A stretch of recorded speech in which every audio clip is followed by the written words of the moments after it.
Hello and welcome back to another Doctor Who action figure review on the Host Productions. In today's review I'm taking a look at the second and final exclusive set as a part of the B&M September 2025 range, and that is the 20th set as a part of the seemingly never-ending history of the Dalek series, this time a Special Weapons Dalek and Imperial Dalek from Remembrance of the Daleks 1988, also known as the Imperial Battle Squad set, apparently.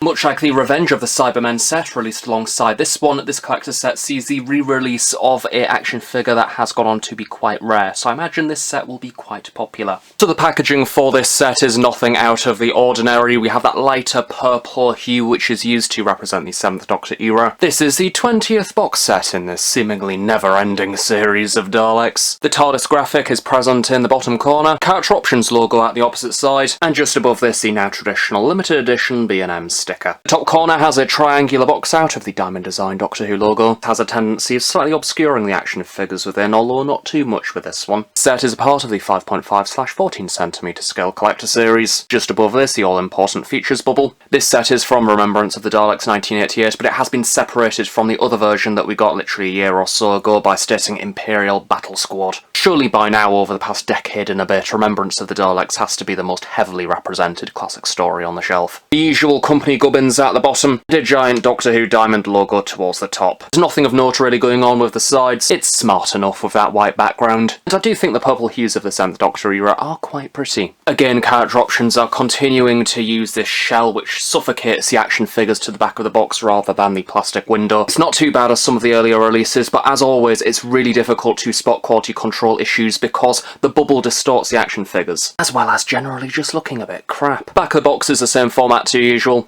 the purple banner, the official Doctor Who seal of approval at the bottom like the good old days, title again towards the top, a brief story synopsis, and a little bit of information about the behind the scenes, the prop themselves, with credit to Daleks 6388. In case you're unaware of them, they create the absolutely superb Terry Nation's Army series. It's some of the best Doctor Who content out there on YouTube. I absolutely adore it.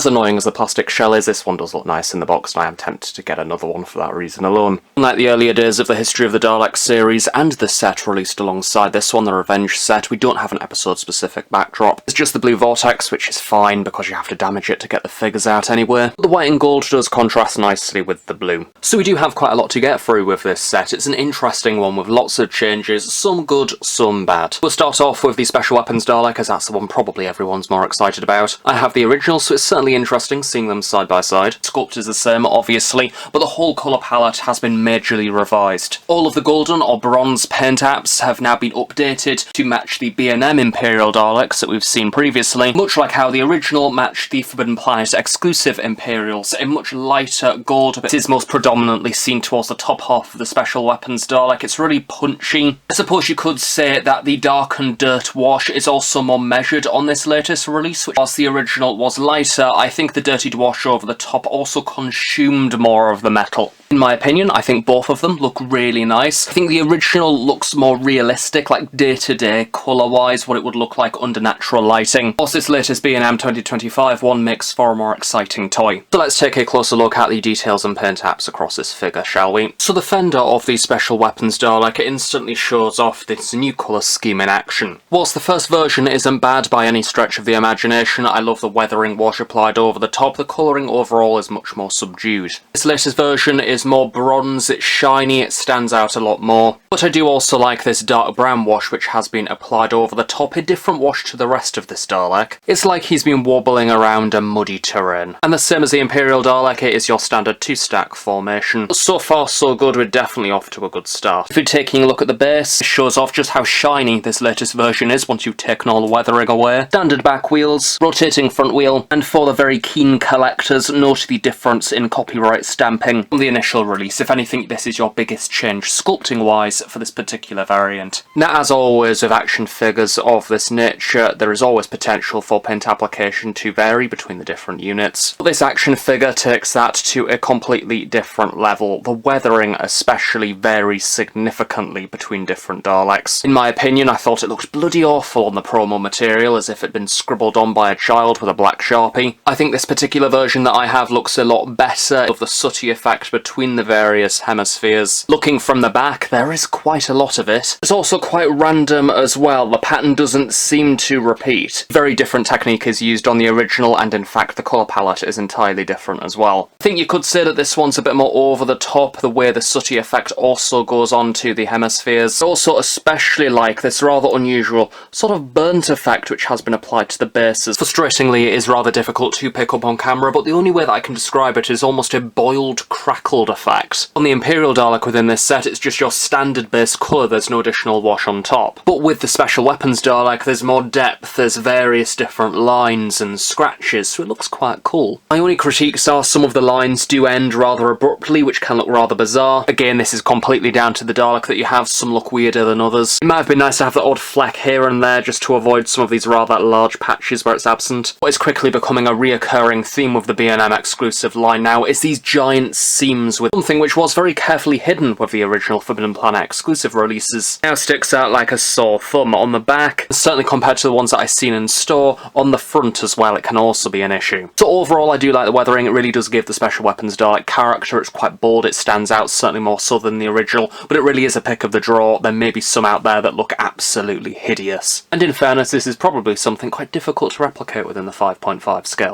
At the top half of the Special Weapons Dalek is where everything gets more exciting, as we have this unique sculpt, and it looks really good. There's lots of details, and the paint has been majorly revised as well. To start off with, we have this rather chunky platform, 2 rows of rivets, more on the top than the bottom. I suppose colour scheme and rivet-wise, it's rather new series in its design overall. Rather handily, this also doubles as the midsection articulation. One of the really nice touches is that the wash actually continues underneath the base as well, so depending on what angle you have the gun turret at, it doesn't expose an oddly pristine section. I'll admit I did think that they would have tripped up with this, as it was something that was included with the initial Special Weapons Dalek as well. It adds posability, so that's very welcome. The bronze metal panelling continues around the turret holster, with a series of angled panels held in place by rivets. These also decorate the front. I think the updates to the bronze certainly gave this Special Weapons Dalek an extra punch, certainly shinier than Special Weapons Daleks that have came before. The dirty defect isn't as prominent as the original release, but it's consistent with the skirt. Sort of brown, inky effect. I do like how speckled and random this is. Pick of the draw really, some will undeniably look a lot better than others, which is another reason to keep away from the nutters on eBay. If you have the chance to pick this one up in the flesh in store, I highly recommend doing so. The gun is an interesting one, sculpted in a matte black plastic. We have various curves and discs. These larger ones towards the bottom, I do believe, are in fact the trays that go into plants to capture the water. Almost mimics a Dalek eye stalk in the middle as well, with that more condensed section of circles. Barrel is perhaps a little bit more interesting, with those turrets running down the middle and more discs. The ending section fans out, although there's no additional paint apps on this. Working alongside the matte black, there is also a silvery wash applied over the top, nicely exaggerating some of the smaller details. Although, to be honest, given that the rest of the wash on this Dalek is rather OTT, I think that could have been matched here on the blaster,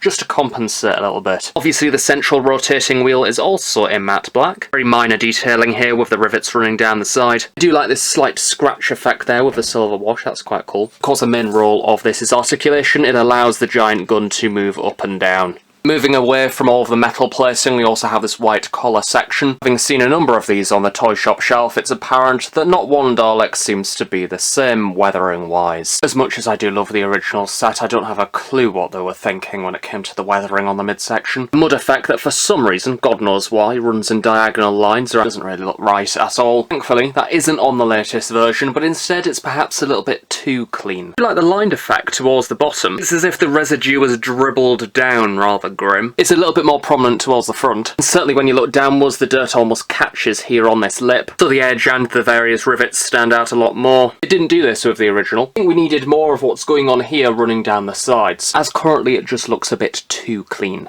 The top of the Special Weapons Dalek returns to this lovely metally finish. I do believe this was initially a garden waste bin in the TV show. Or at least this black band in the middle with the squares was. That's the illusion ruined, isn't it? Paint-wise, I think they've done a really good job with this section. The black in keeps within the lines, and the golden shimmers look lovely, especially with the dirtied wash over the top really digging into the crevices. This was also managed quite well with the initial figure, but much like the rest of the initial Supreme, there seems to be more heavy reliance on that wash. Film returns to the white, it's relatively smooth and simplistic, and that wash on top gives extra character. Again, quite a similar finish to the original. The thing with the Special Weapons Dalek is it's such a nice sculpt and it looks so good alongside the other Imperial action figures that this was always going to be a very good release, but the paint taps are really hit and miss at points. Throughout filming this review, I have certainly warmed to the paint taps. I like how much the weathering stands out compared to the original, but I've seen some that just look completely atrocious. So as a result, the paint taps absolutely make or break it. So next up, an Imperial Dalek, which is nice, we've not seen many of these.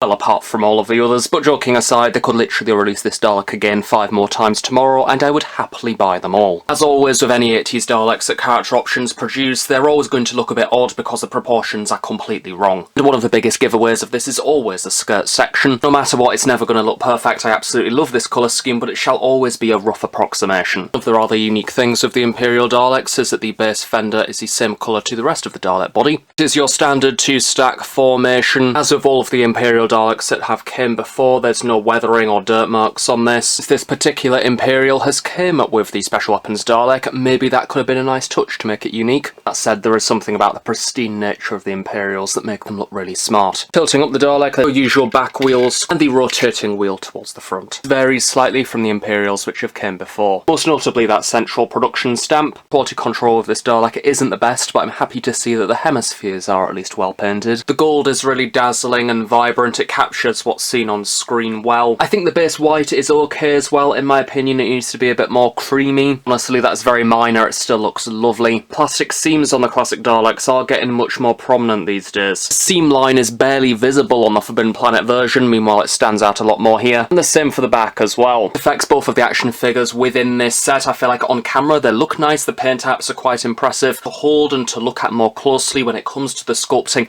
you can tell that these figures belong to a more budget line. From the slightly iffy paint apps and seam lines, the bizarre defects and lines within the sculpting, as well as the lines which aren't meant to be there within the sculpting of the eye stalk. Across the board, the figures are losing their sharpness. Now I am starting to wonder if general fan interest in this line is starting to reduce as the waves go on, because something like the slats being adjusted, look more accurate and more like the Forbidden Planet exclusive from back in the day, would have been something that I would hear a lot of people talking about. I've barely heard anyone mention it on social media, which I'm surprised about. So now in between the slats, this is flat. Unlike the previous B&M exclusive Imperial that we've seen that had the textured mesh, this was initially introduced in 2013 with the 50th anniversary Renegade Dalek, and I think they couldn't then move it back to the original sculpt. When you look at the on-screen props, this mesh effect is completely inaccurate, so this latest version is absolutely a step in the right direction. But it's just a shame that the quality control slightly lets this one down. The gold is a little bit sloppy. It's also a little bit rough around the edges, or even going over entirely. It's probably something that you only notice if you look really closely, but it's still a shame. In between of the slats is just the same colour to the rest of the Dalek body. Do really appreciate the return to the smooth effect. There is the hexagon in between the weaponry boxes. Unlike some other Dalek releases, this banding towards the bottom of the midsection is the same colour to the rest of the Dalek body. Unfortunately, there is a slight scuff on the weaponry box. The colouring on the ball joints is actually slightly different to the previous B&M exclusive. The latest ones have a more toffee shade. Following the theme of the slats and the hemispheres, the manipulator stalk has this lovely golden shimmer. This is also the Imperial specific plunger, so it's slightly more defined. The sculpt does appear to be a little bit softer than previous releases, but it's always nice to see those grooves taken out of the sides to add to the Imperial's unique identity. This sculpt wasn't used on the original, was introduced within the Forbidden Planet 4-pack and then used subsequently. Unfortunately, the manipulator arm has been made of a material which is considerably flexible. Any pressure on this whatsoever, it is very bendy. It's a reoccurring issue with the B&M line where the Forbidden Planet exclusives are just built better, they're more sturdy. So again, it's a nice looking Dalek, I'm not going to deny that, but it's when you look closer at the smaller things that you start to see the problems. The gun is your standard sculpt, it looks very nice. Again, a really metally finish, so the individual pulls really stand out. Have the neck bin, it's exactly the same sculpt to usual, you can't really do much here. Contrast of the white and cream with the gold of the base is gorgeous, it really shines in the light, especially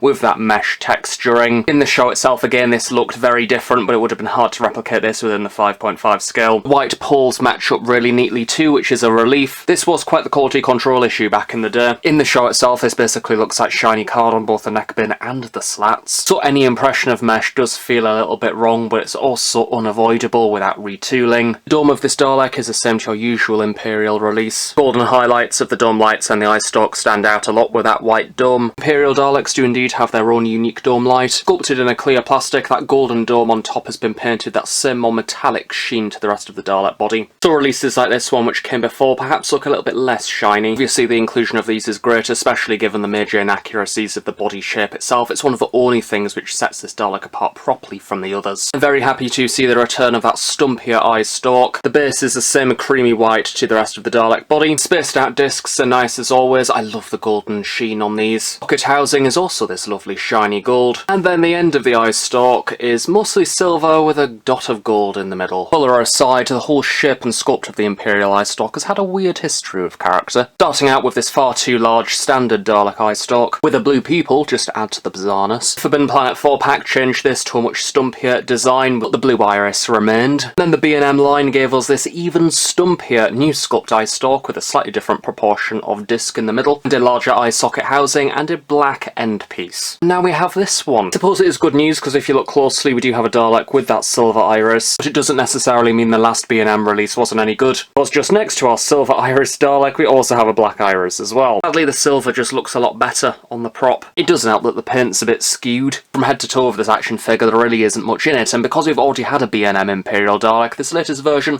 feels a little bit like a placeholder. Especially considering that we got Emperor Davros within the B&M line only a year ago. Perhaps this was the 2-pack that was initially meant to happen? Don't get me wrong, it's a lovely Dalek, I like the colour scheme, I'm not going to miss an opportunity to army build this lovely design. It just feels odd that we got it in the first place, really. I can't stress this enough, if you have the opportunity to go into a store and purchase this yourself, I highly recommend doing so more so than ever, because it's a make or break through the paint tabs. It's one that you really have to scrutinise. Love the upgrades to the special weapons Dalek, that lovely golden shimmer, the wash is nice on top as well, although the skirt section is a little bit iffy. It's a mishmash, some panels look good, others don't, the promo images look horrific, you decide. For the Dalek, I like it, it's a lovely colour scheme again, I love the golden shimmer on the hemispheres and the slats, it looks lovely. So in my opinion, a big issue with not just this set but the B&M line as a whole, and something that I'm finding is reoccurring with each and every set now, is quality control, and I'm not referring to paint application, it is the feel of the action figure, the way the sculpt is presented, the significance of the seams that are starting to arise, the scratches and lines which weren't there before. Results in the figures, I think, feeling quite cheap. So it's the case of they look lovely,